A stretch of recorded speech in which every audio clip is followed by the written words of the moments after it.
Hello traders, and starting off with the Dow for our weekly review. Before I carry on, I will do a stock scan at 9 a.m. UK time tomorrow.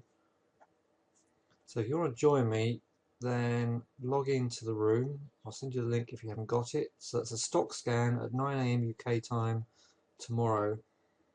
Otherwise, I will just publish that. But I think it's important to do a really thorough stock scan. So rather than do it over the weekend, I'm going to get this scan out of the way and then do that on Monday morning.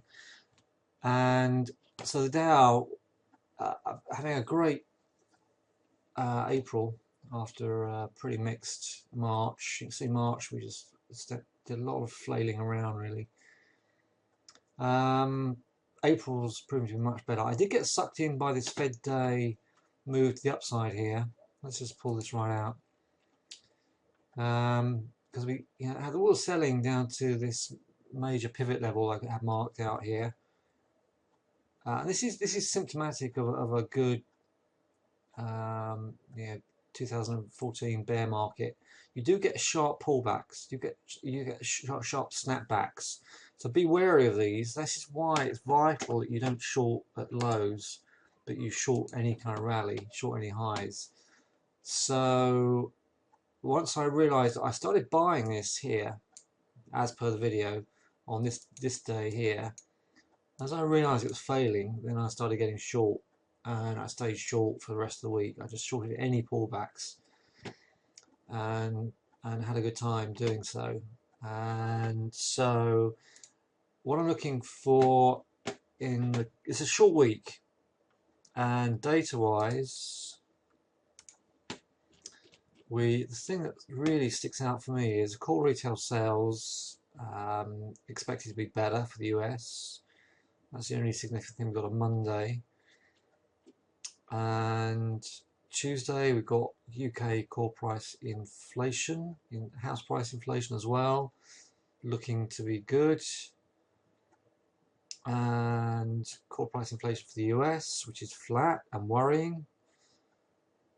This is why we're seeing the dollar. Traditionally, if the dollar's a safe haven, and when the markets sell off, the dollar gets bought. The dollar has stayed very, very weak, as we're about to look in a minute, which is scary. That sort of adds to the little bit of a cliff that we're coming off here at the moment for me. When markets don't correlate properly, it creates extra tensions in the markets, I think, extra stresses.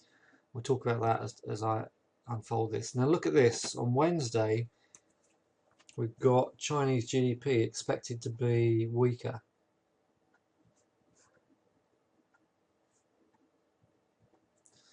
That could really spook the markets. Markets will, particularly if we come under that 7.4, markets will not like to see the Chinese shrink too fast, too far. So be wary of that one. UK jobs expected to be an improvement on last month.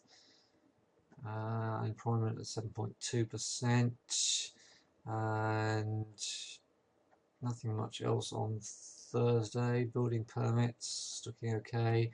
And then Thursday, last trading day before Easter, we have weekly US jobs looking to be weaker, and Philly Fed looking to be stronger.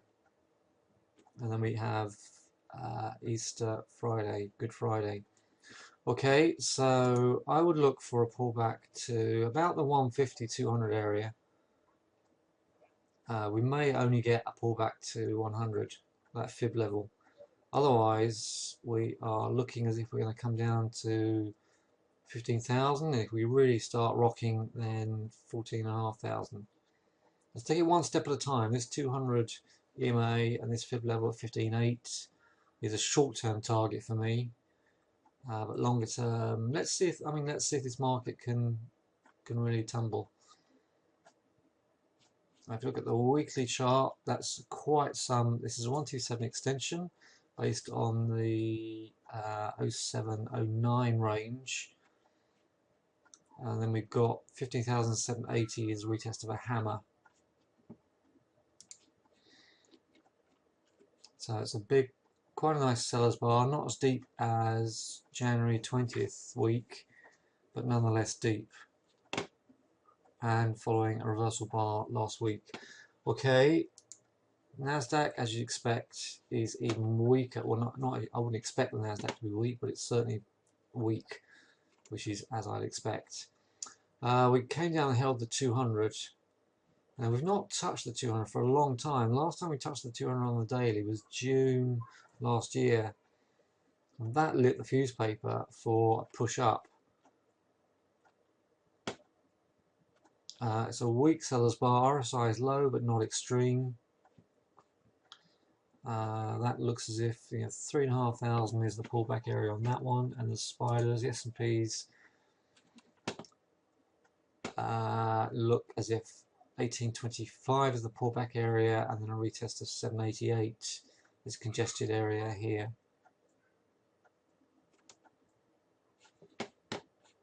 Gold, let's move on to, let's look at gold first. Couple of topping tails up there.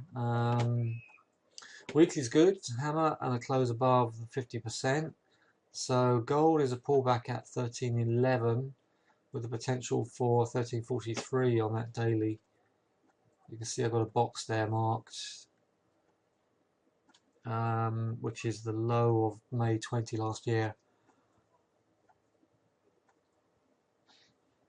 I mean, the typical cycle of gold is, well, here we've got in 2011, it bottomed in January, ran up, wobbled in April, right through to June. Yeah, typically the June to August, June to October is gold time.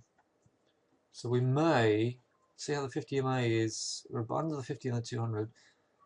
We could just trickle around here and possibly even pull right back again.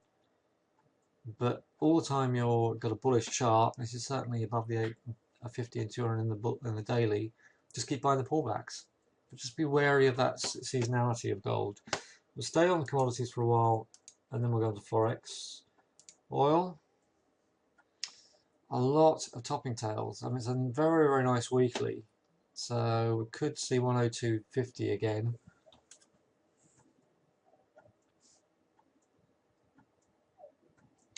Before assuming we've got to close above 103.60 early part of next week. Otherwise, if you see, otherwise we could start to pull back. If you look at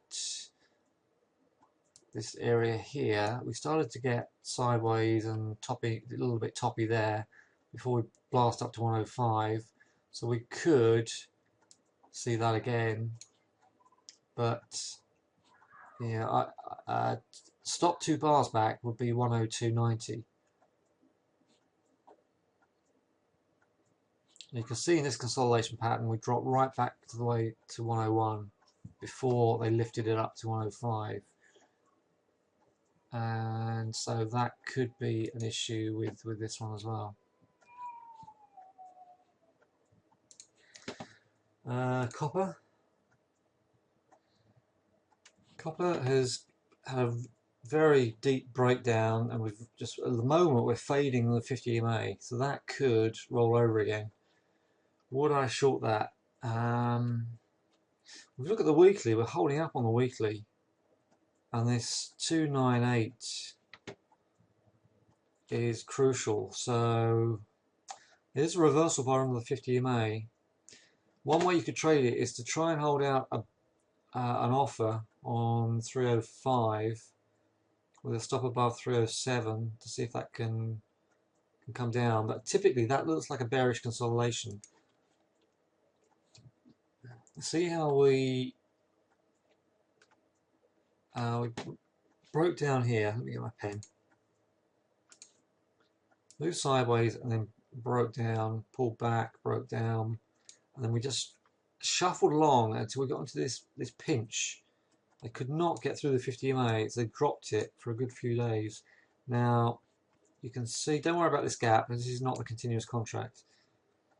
Yeah, we've shuffled sideways, pulled up, dropped, we could be about to experience this pattern here and see that drop through. I mean, certainly if that Chinese GDP comes in weak, I would expect copper to tumble there.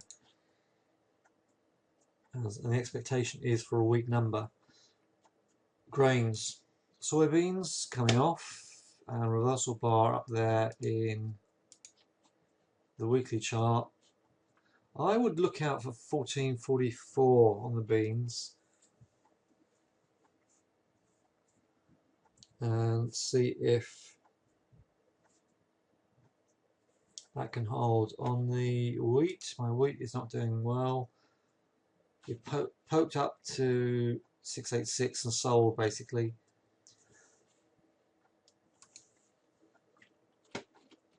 So that looks as if we could come all the way back down to 620 at this rate. So I am going to just steer clear of that, having got stopped out of that. Corn. Corn has got a reversal bar on the weekly, so we are certainly struggling. If you're in it, keep your stop under 490. Keep your stop under that 490 if you're in it. Just to see if that can build itself up again. Sugar is just not doing it. You see this channel I got on the weekly, you keep hitting the top of the channel and failing at the moment. Would I short that? No, because the bottom of the channel is so close. So keep an eye on it, because if we come back and retest 1640, then I might get interested. Right, Forex. Let's look at all the dollar pairs first. Is US yen, dollar yen. Just not a great instrument to play unless you got in short at these highs on that reversal bar. Notice how it just went above the top of that tail just to get rid of some weak hands, and then they dropped it hard. We're shuffling along. Massive support on the 101. I would just leave it. Pound yen short. I hope you saw my video on that short. And we're into a lot. I would now short that at 171 again.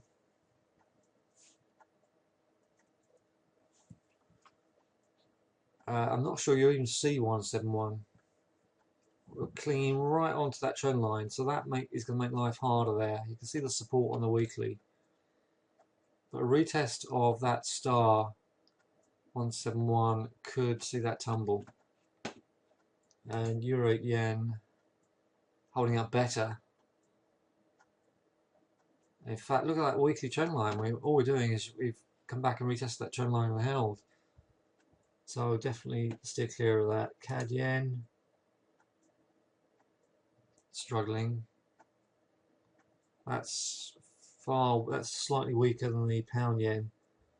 And the Aussie yen, which I called a short last week, is just flailing around, not doing much, but is weak. Dollar pairs, pound US dollar. Good weekly bar up there, look at that. Coming off, so that looks short at 167.50.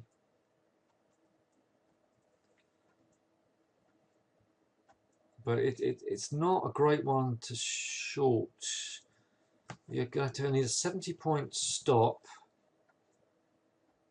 to see if that'll drop. That's not a great short on the basis that there is so much support under there at 166.65, and it was a bullish bar last week. If we scan back and oh damn it, hang on. Right, if we come back on the weekly, you see there's this massive resistance. So many touches up here from 2009 in August, 2009 November, and yeah, when we failed from this point, we have failed quite nicely. So it is worth shorting this on the basis that we are really struggling. There's a massive wall up there. but just be wary that there is a lot of support under there. Euro US, very strong weekly, but very hesitant bar up there. I think that's shortable at 139. Just keep a tight stop on it because that is a bullish bar up there. Aussie US is still climbing. RSI is very high on the daily. I would just stand aside. And lastly, these Euro Aussie and Pound Aussie pairs are coming to support. Now this is getting interesting on this one. When you get a big move up there, it consolidates, pulls back and consolidates for the next leg. So if this comes back and touches that 50 EMA, that could light the touch paper for that to push up. So not a trade there for me at the moment, but I will monitor that. Pound Aussie, I think we're doing the same. We've got a lot of support down there at 174, which is quite a way off. We keep selling, but we're holding the 200. I certainly wouldn't want to short on the 200, but I would sample a buy if that starts to hold. Alright, so hope that helps, and join me on Monday morning if you want to join me for the stock scan. Alright, thanks very much, and enjoy what's left of your weekend.